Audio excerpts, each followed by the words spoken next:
Yo, what's going on, guys? It's Houston Sports Talk back into the video today. And today we're going to be talking about the New England Patriots potentially signing wide receiver T. Higgins.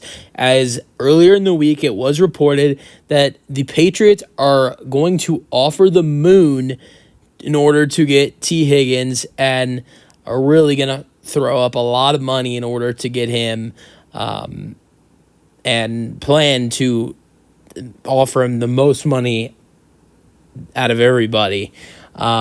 And it looks like there's a really good chance that T. Higgins is going to become a New England Patriot as of right now.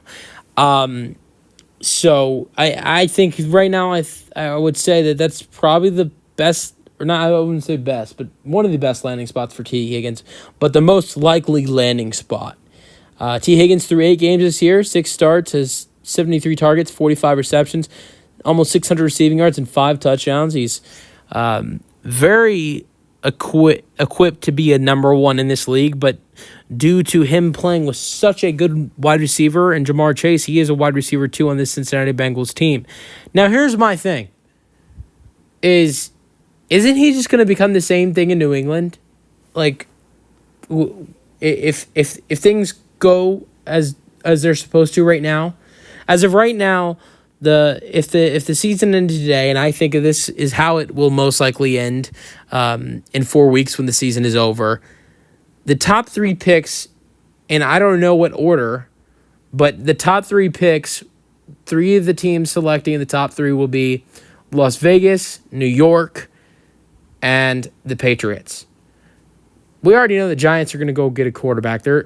They just drafted a wide receiver last year. They're not going to draft Travis Hunter. I'm not going to say it's impossible for the Raiders to pick Travis Hunter, but the Raiders are in the same situation where they need a quarterback. They have 2 quarterbacks, in Aiden O'Connell and Gardner Minshew, who have not been very great this year, but have long injuries, and they need their franchise quarterback. So you think in the top 3, if the Raiders and Raiders and Giants are in there, Cam Ward and Shedeur Sanders are going to either, most likely Cam Ward will be a Giant, Shedeur Sanders will be a Raider. So if the Patriots are in that top 3, guess who's getting himself a wide receiver? Drake May. He's going to get Travis Hunter. So I'm not going to say Travis Hunter is just as good as Jamar Chase, but I think Travis Hunter has Jamar Chase type potential to be a wide receiver, a number 1 wide receiver like that. So if Travis Hunter is going to eventually become the number 1 guy in New England, aren't you just going to be in the same position that you are in Cincinnati? I think the only difference in New England compared to Cincinnati would be if New England's going to give you more money. Because eventually, look, coming in, the Patriots' number 1 would probably be T. Higgins over a rookie Travis Hunter. But eventually, Travis Hunter is going to become the number 1 guy in New England if he is drafted there and T. Higgins signs there. So, you're really going to be number 2 regardless. I think there are other teams you could be a number 2, be a number 1. Like, I think the best shot for T. Higgins to be a number 1 is like going to the Los Angeles Chargers. I think that's going to be one of the teams that are really in the mix for T. Higgins as well. But the Patriots, as of right now, if they have a top 3 pick in the draft, they're going to draft Travis Hunter, and you're still not going to be number 1 on a team. You're going to be in the same spot you are in now. Just maybe not playing alongside a talent, just as a talented wide receiver like Jamar Chase, but Travis Hunter is very talented as well, and has potential to be great like Jamar Chase, just as good as him. So, yeah. But we'll see if Higgins goes to New England in the offseason. Here's the one thing I will say about the whole thing: Drake May, who I think has looked really solid as a rookie already, with not a lot of wide receivers. This is a guy who really only thrown the ball to Kendrick Bourne, Damari Douglas, Hunter Henry, and having Stevenson as a running back.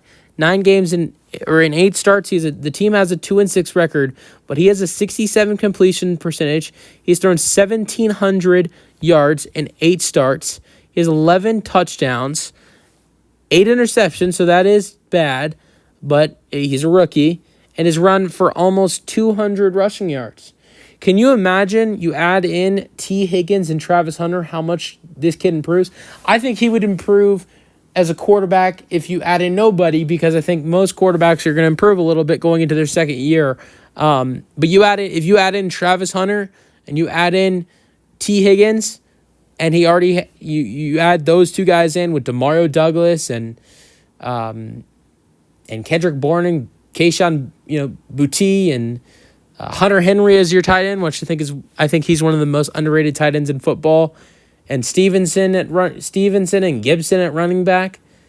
Drake May will have a breakout year next year in 2025 if New England drafts Travis Hunter and signs T. Higgins to a big deal. I really think T. Higgins next offseason could be the Juan Soto of baseball we're seeing now. I'm not saying he's going to get $700 million like Juan Soto just did, but the Mets, what we just saw with the New York Mets, if you're not informed, if you do not know baseball, Juan Soto, one of the best players in baseball, got $765 million. I'm not calling T. Higgins one of the best players in football. He is, I think, one of the best wide receivers in football. At least maybe top 15 in wide receivers in football, if not definitely top 20. But my point of things is why I'm comparing him to Juan Soto is the team that signed Juan Soto, the New York Mets, they wanted him desperately. They wanted to bring him in so bad that the owner, Steve Cohen, had said, no matter what money teams offer Juan Soto, we're going to match that deal. And they literally had a huge bidding war with teams. Juan Soto's starting price was like $710 million. It got up $55 million because they were gonna bid until the other team stopped. And that's where I think that T. Higgins could be that type of player this year. Where if the Patriots want him so badly, we've heard they're going to offer him the moon. They're going to make sure he signs with them. They're willing to offer him the most money. That makes me think like they're gonna match whatever offer that other teams throw at him. Whether it's the Bengals trying to re-sign him, it's the Chargers trying to pick him up to add in a wideout for Herbert, or it's someone else. So that's why I said it makes me think of Juan Soto, because I think the Patriots very well might do anything, meaning matching offers, in order to get T. Higgins on their roster. I think Drake May would be a dangerous quarterback next year if they can draft Hunter and sign Higgins. Let me know your thoughts in the comment section, and peace out.